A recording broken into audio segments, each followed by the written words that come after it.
So, hello everybody. Let's jump into this week's Torah portion.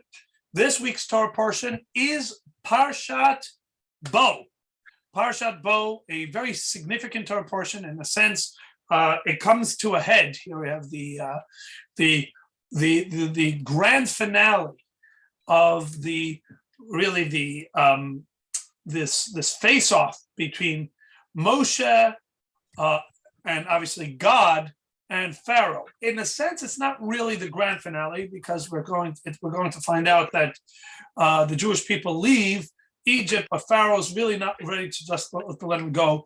But to a certain degree, in the first act of the confrontation between Pharaoh and Moshe is going to come to its culmination, a dramatic culmination, in this week's Torah portion.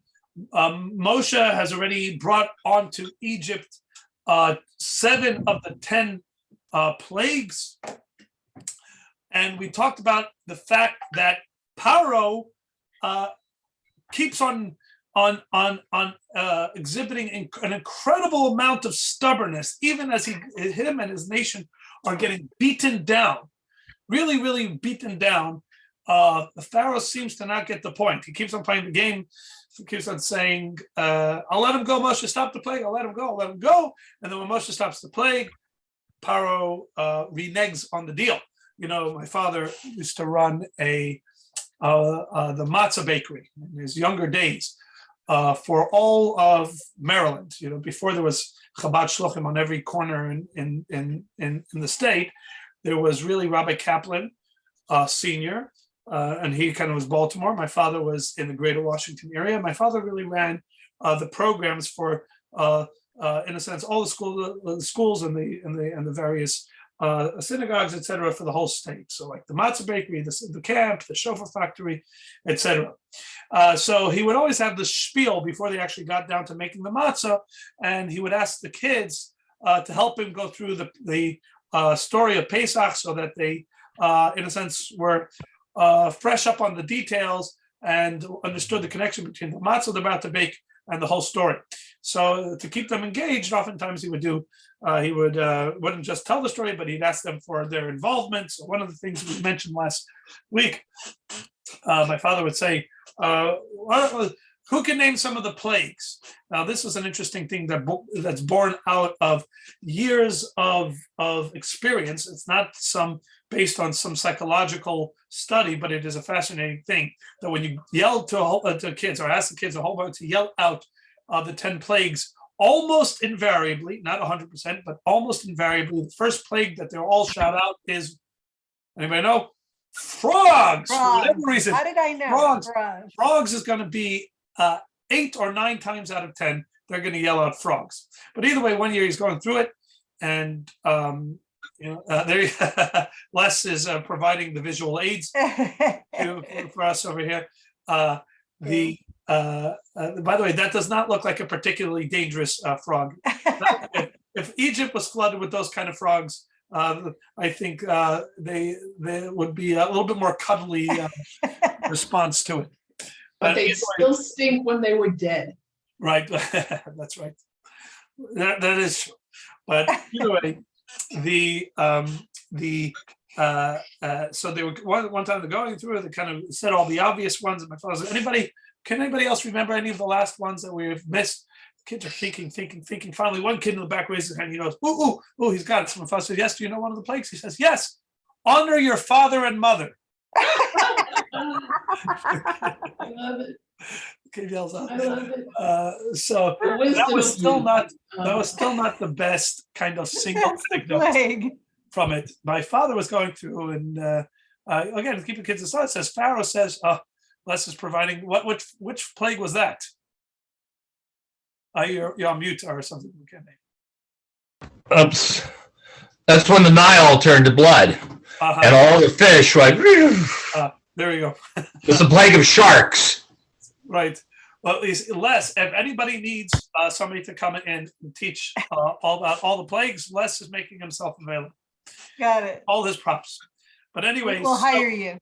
So my father tell the story. So Pharaoh comes in, says Moshe, let the end of the end the plague, and I'm going to let the Jewish people go. And then Moshe ends the plague and Pharaoh doesn't let them go. What do we call somebody who doesn't keep his word? My father asked the kids. Liar, whatever it is, other kids usually, one kid says, sitting there in the front, yells out. My father says, what do we call somebody who doesn't keep his word? Kid yells out, a politician. Absolutely. Absolutely. True right. story. True story. Only in Washington. Only Washington. So that became now part of my father's repertoire. He built that one into the thing. What do you call somebody who doesn't keep his word? A liar. My father says, no, everybody repeat after me. A politician. The parents all have a blast with that. But either way, Pharaoh is the consummate politician. Keeps on telling it's going to be better. It's going to be better. Let him go. I'll stop the plague. I'll let him go. Then obviously it becomes better, and he doesn't let him go. I pointed out last week that we all know that many times in the parsha last week and this week, Paro seems to want to acquiesce, and God tells Moshe in advance that I'm going to harden his heart, and he's not going to let the people go. Which for us paints a kind of a difficult picture with the idea of free will. How do we square this with the idea that everybody has free will and people are only given punishments based on actions that they chose to take? And here Pharaoh is being forced to choose a position and then being punished for that position. How does that jive? So many different answers. Answers that this was part of the punishment for everything he had done up until that point. Rabbi, it says God hardened his heart, right? Yes. It says three different expressions it uses. One's that he made his heart hard, kaved. One, he's made his heart heavy, right? That's kaved means heavy, kasher, right? Actually, and he made it hard. And the last one is vayechazak, he made it strong. And that actually is the key to one of the explanations. We don't want to get into all the explanations because we have a different focus in today's lesson. But one of the key answers is that God actually never change Paro's mind. It never ever says that God changed Paro's mind. That Paro truly, really wanted to let the people go, and God changed his mind, or changed his heart. It never says he changed his heart.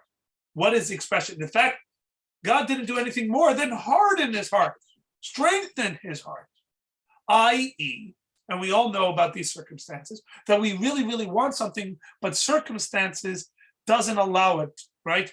Let's say I really want to, I'm sure, for example, in communist times, right? People wanted freedom, right? Well, why couldn't they have freedom? Because external circumstances and danger and threats and concern did not allow for them to pursue what they really wanted. So sometimes it wasn't even that they were being physically constrained, but they were being emotionally constrained. They were afraid of the consequences. So what did they really want? They really wanted freedom, or they really wanted whatever they want, but because it was too difficult, too tall of a task to pursue what they really wanted. So then they did not have the fortitude, right? Why do I say this? What does Paro really want, even as he's being beaten down by the various plagues from God? Does he really want to let him go? He wants to save face. He doesn't want to let him go.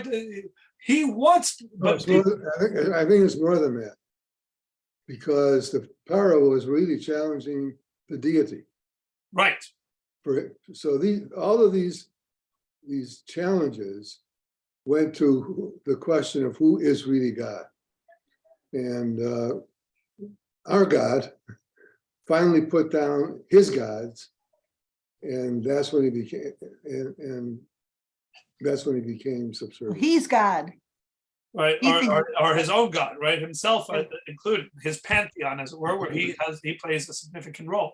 But more importantly, even as he's getting beaten down, and even as he has to acknowledge that God is more powerful than him, which is why he keeps on saying, Moshe, please pray and I'll let them go. And he really says, and then God hardens his heart because he's going to let them go. Had God not hardened his heart, he would have let them go. But the truth is, deep down in his heart, he never, from plague 1 through plague 10, he did not want to let them go. His true desire was to not let them go. except that he did not have the bravery or the emotional fortitude to keep on in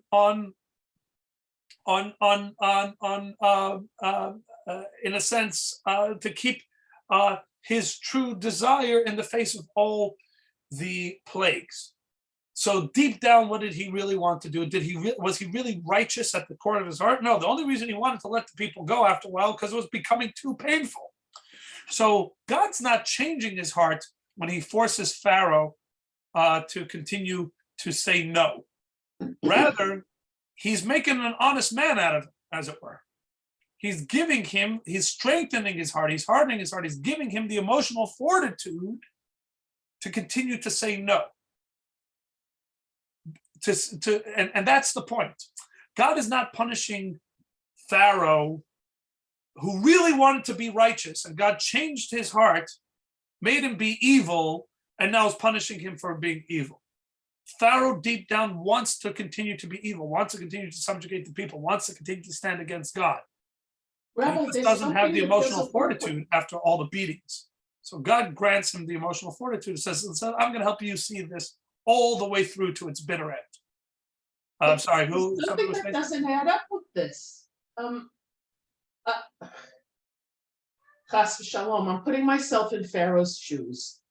But Yimach Shemo. if this were happening, these two guys were coming to me constantly, annoying me and trying my power, et cetera, et cetera, et cetera. I'd say off with their heads. Well, do the commentators say something about why Pharaoh didn't just say, kill him? Well, because first of all, in the beginning, because the truth is like this, it's interesting.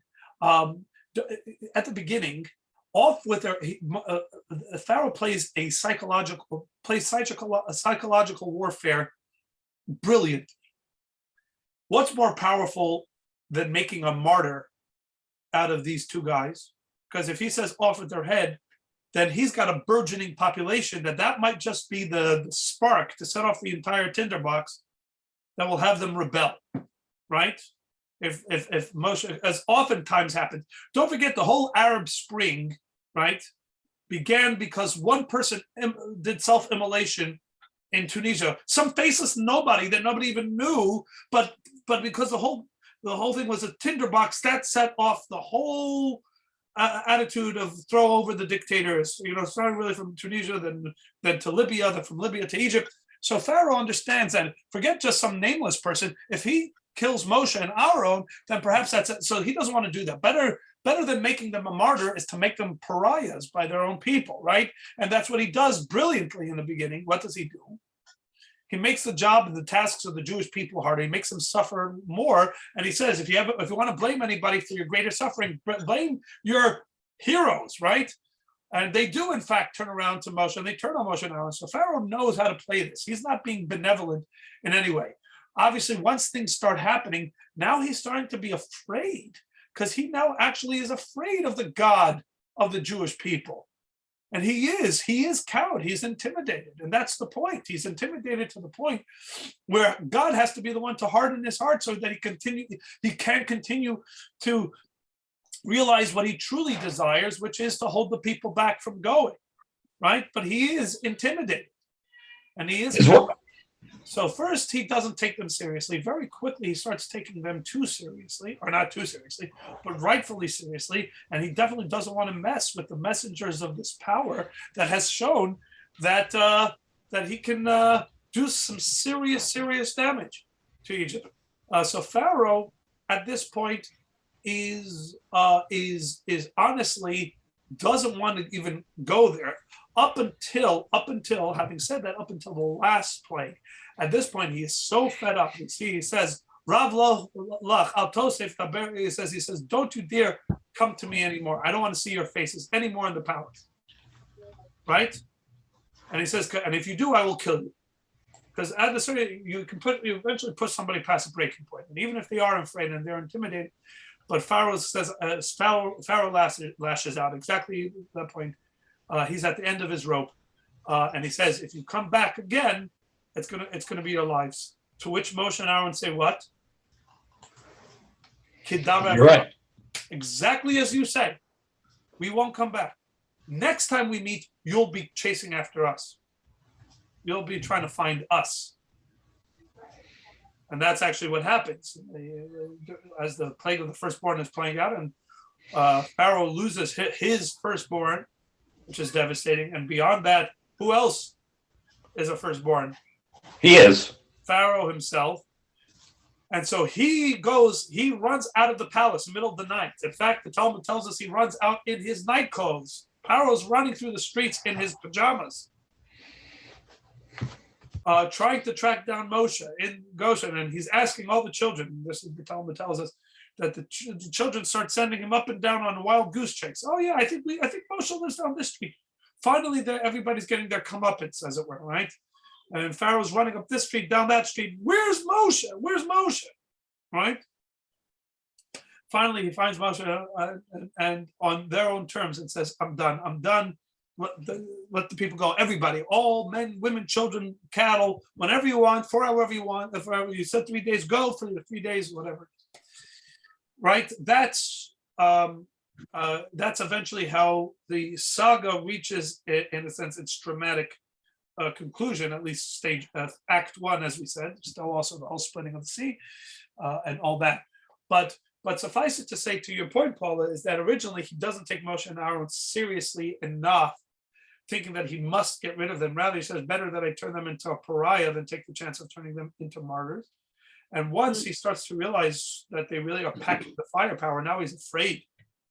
He's afraid to mess with them. But again, the point is, this is never because of his righteousness or his benevolence or his. Pharaoh expresses concern for one thing and one thing only. From beginning to end, Pharaoh cares and concerns about one thing only. Pharaoh. That's it. That's himself. That's it. And the only reason he wants to let the people go is because it's hurting too much. Right? But God turns to him and says, no. I'm going to give you now the emotional fortitude to power through your pain and discomfort and see this all the way through to the bitter end. To really kind of, as I said, to make an honest man out of you. Really deep down, you don't want to let the people go. So I'm going to give you the strength to stand by your conviction. And you're going to suffer. But doesn't that hurt Jews in the process? No, because the Jews were not enslaved for those 6 months. That is why, according to one of the opinions in the Talmud, we can really count the Exodus not from the end of plague number 10, but from the beginning of plague number 1. You can already count the beginning of the Exodus from there. Because they were on leave at that point. They were on hiatus. Well, there was so much chaos. The Egyptians had all kind of industry, as it were, ground to a halt. And this is I think an important point. We discussed that we see the plagues break down into series of 3. Series of 3. There's the first 3 plagues.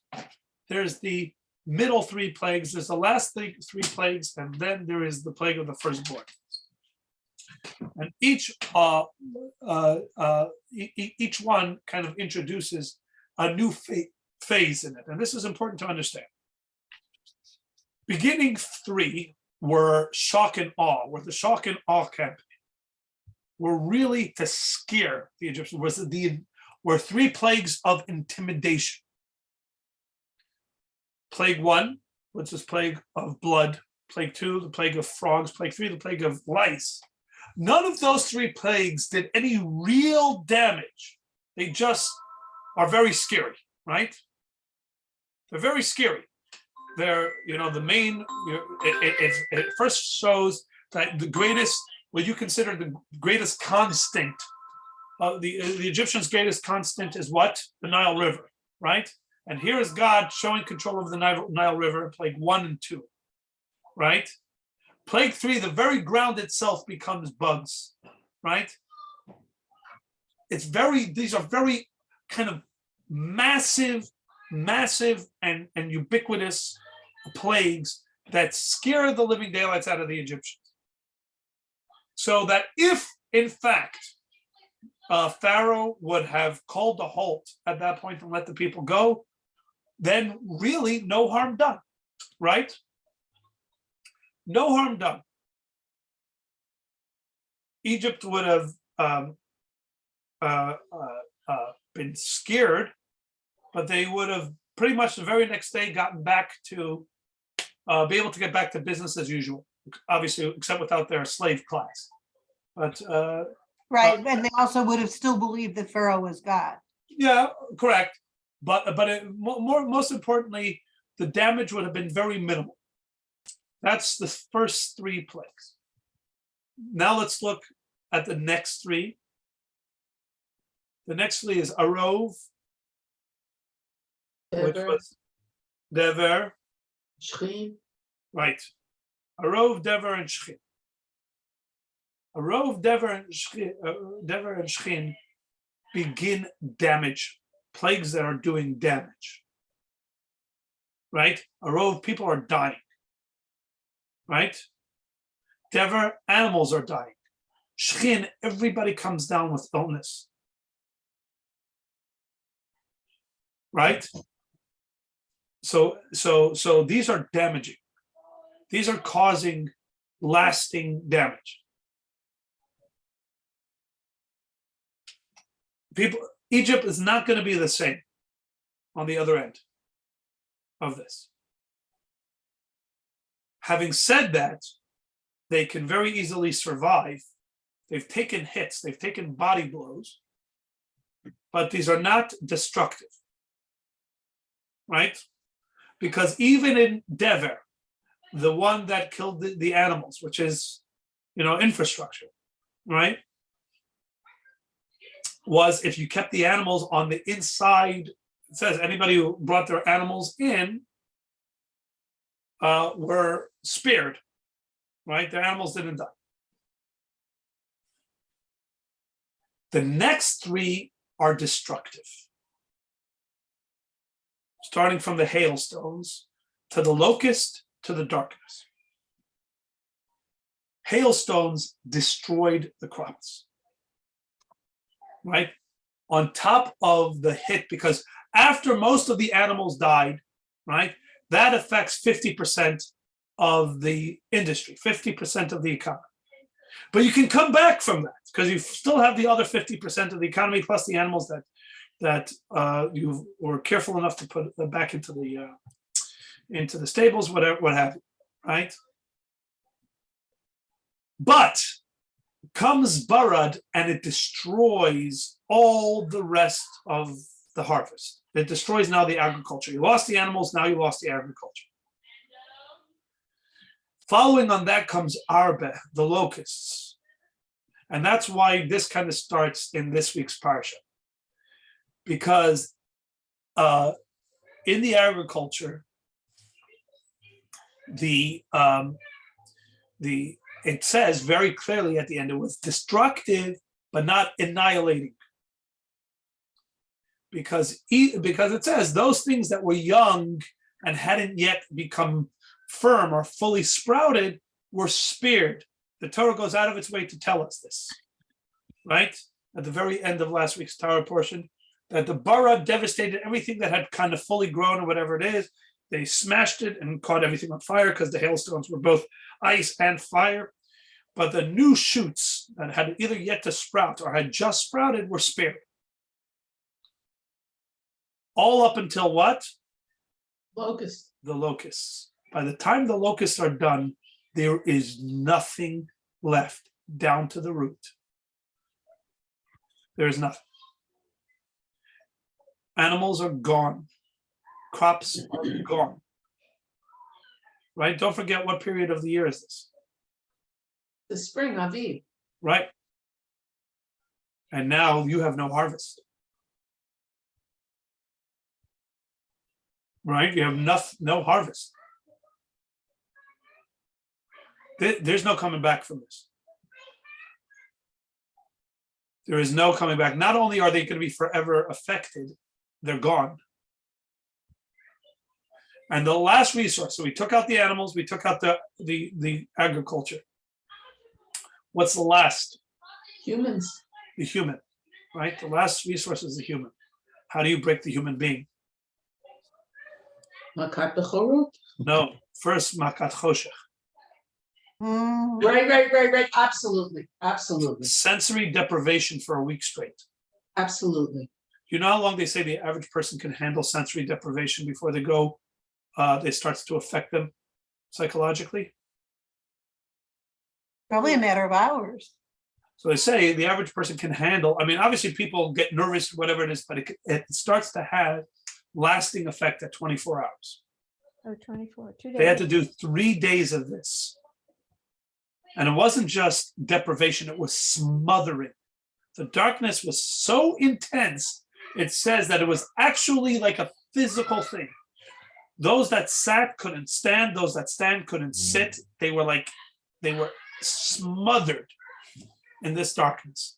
It says a darkness like this never was and never will be. Okay, so Rabbi, during this time, so the Jews are sitting in their houses and they're in their tents and they're not affected. Not only that, about the darkness, they actually get proactive in the plague of darkness. Anybody knows what happens during the plague of darkness? What do the Jewish people do during the plague of darkness? They go on the hunt. No, they visit. They Yeah, visit right. and look for all the valuables. Oh, they go get the jewelry? They don't get it. They don't touch it. But they You know where it is. they catalog. They catalog for further use. And in fact, that's what plays out, right? Later, when it says, now God says, go and get reparations, right? For the 210 years of slavery. Come to the Egyptians saying, you know, I would love to give you, but I just don't really have.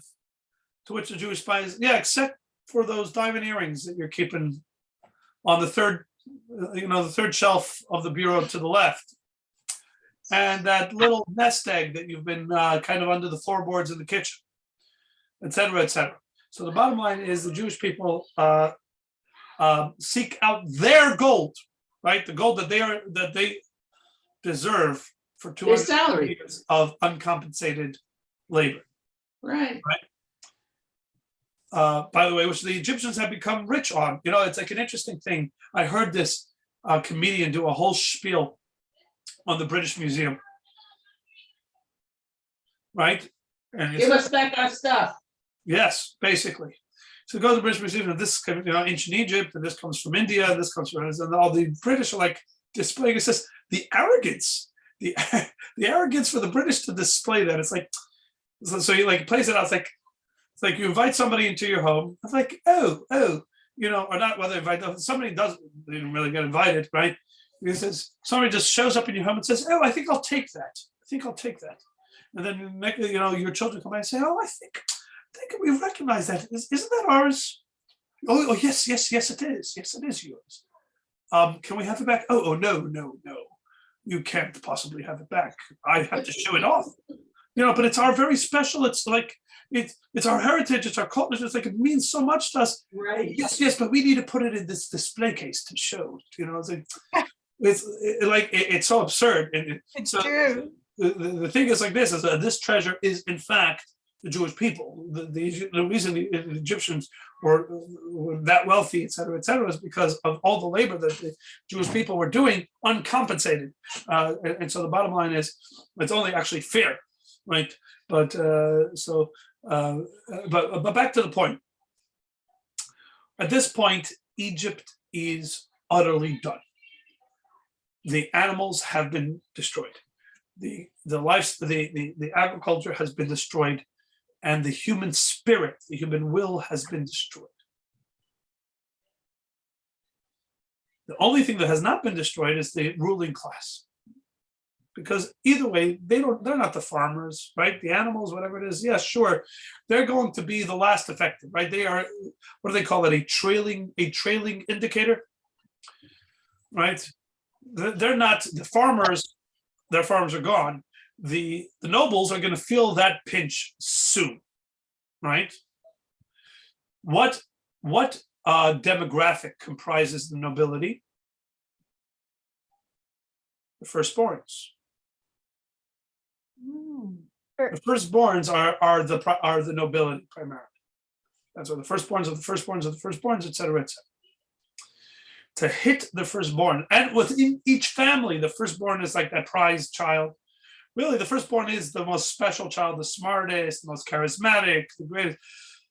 As a firstborn, I can tell you the truth of that. Me too. Me too. Right, right.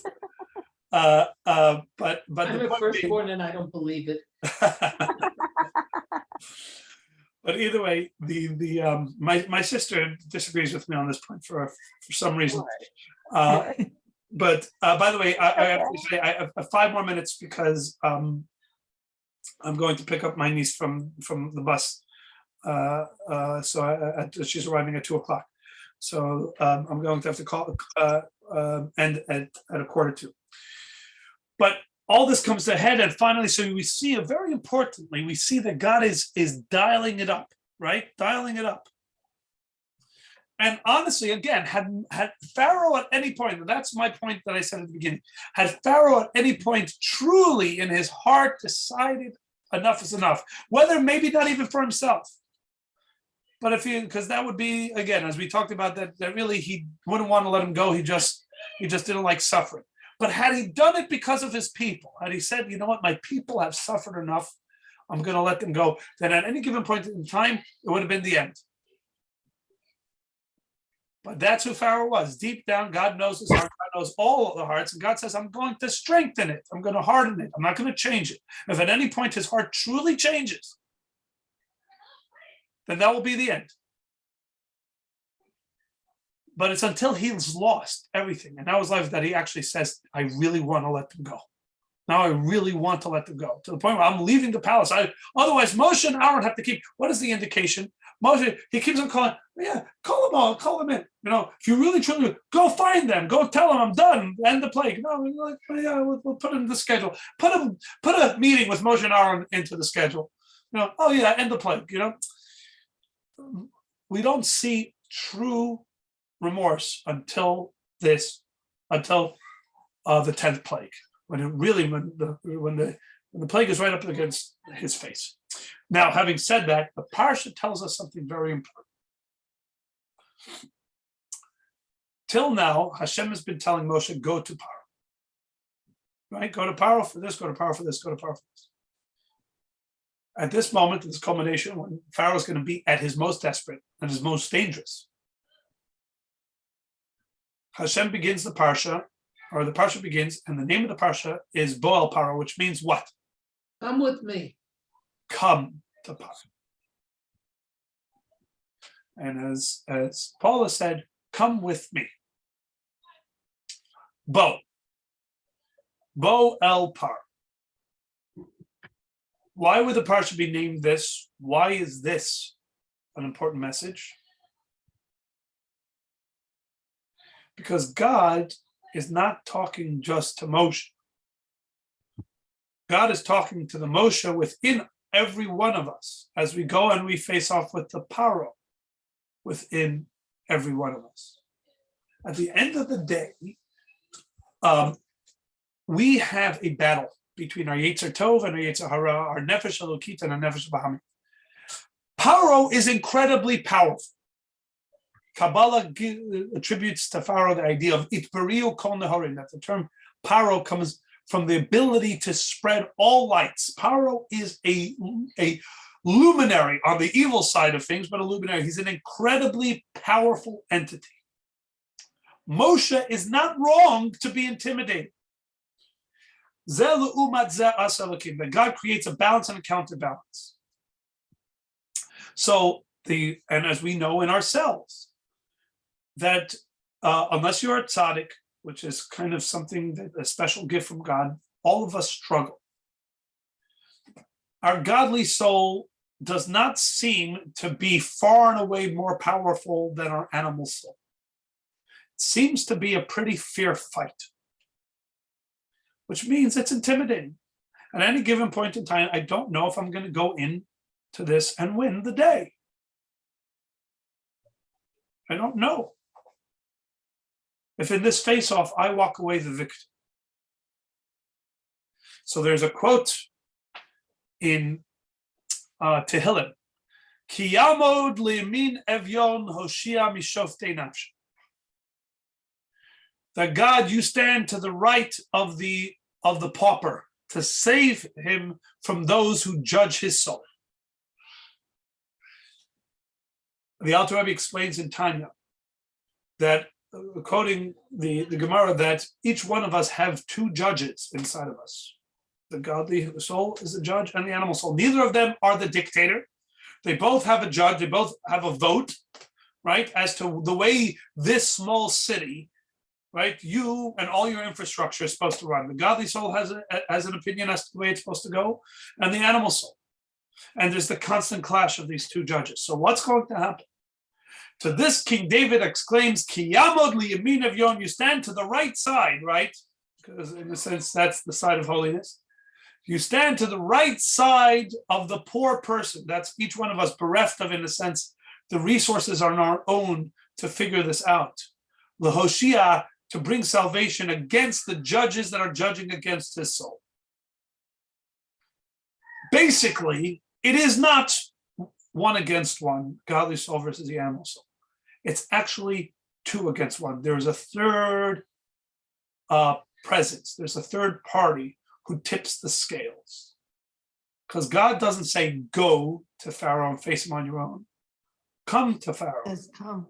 I am there with you. And that is why it is possible and therefore expected that every single one of us win the day always, and never allow our animal soul to, in fact, lead us to sin, to take control even for a moment. Because at any given point in time, we are all blessed with the enlightenment and the realization of that this is right and this is wrong. And I've shared this a couple of times. Nobody says, I'm evil and I'm okay with it, unless you're a sociopath. Rather, even criminals have to justify, because everybody wants to be on the side of right, which indicates that what? That the needle is tilted just a little bit that way. It is not a fair fight between the godly soul and the animal soul. The godly soul always has a smidge more validation, because nobody is comfortable looking in the mirror and says, yeah, I'm just a bad person.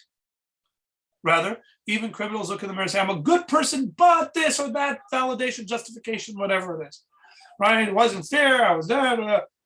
The very fact that everybody wants to be good, that every film in Hollywood, as we talked about, has where the good triumphs over evil, because otherwise it doesn't resonate with the public, and you can throw all the money you invested in the film in the garbage because nobody's going to want to go to watch it. Everybody wants to watch the good guys win because everybody identifies with the good guys, because God has tilted you in that direction. Because when you're facing off with evil, you're not going alone. This is like what I feel is going on with us now, when you have Bill Gates and the forums and the people all wanting to do what they want to do with us. It's like crazy to think that this is another thing like that. Right, and so they have to give me a moment. Go ahead. Yeah, I'm about to head up. Can you imagine Yeah. this, Bert? Right. But at the end of the day, even Bill Gates, all these things, at the end of the day, and I want you to think about it, the way that you would, in a sense, change that circumstance or scenario is speak to their better angels of all these people, because they think they're doing good. Most of them, again, there are bad people, but the vast majority of people are good people. Vast majority of people want to do good. Now, it doesn't mean they're always going to get it right. But God stands to our right side. And at the end of the day, that's the way we have to understand. We are not going at this alone. We're not going at this alone. Bo El Paro, God is at our side. That's what we say. What do we say whenever we do anything in the right direction? And so somebody wants to say, what do we wish each other? Chazak. We say Bezrat. Bezrat Hashem.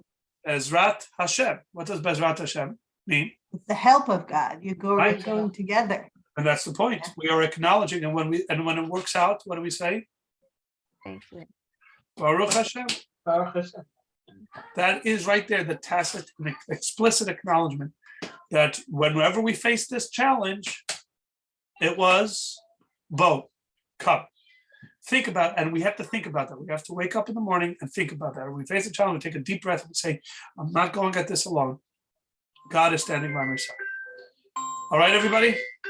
Thank you. Thank you, Rabbi. Have a good Shabbos, everyone. Good Shabbos, good Shabbos. Good Shabbos. Thank you, Rabbi. Remember,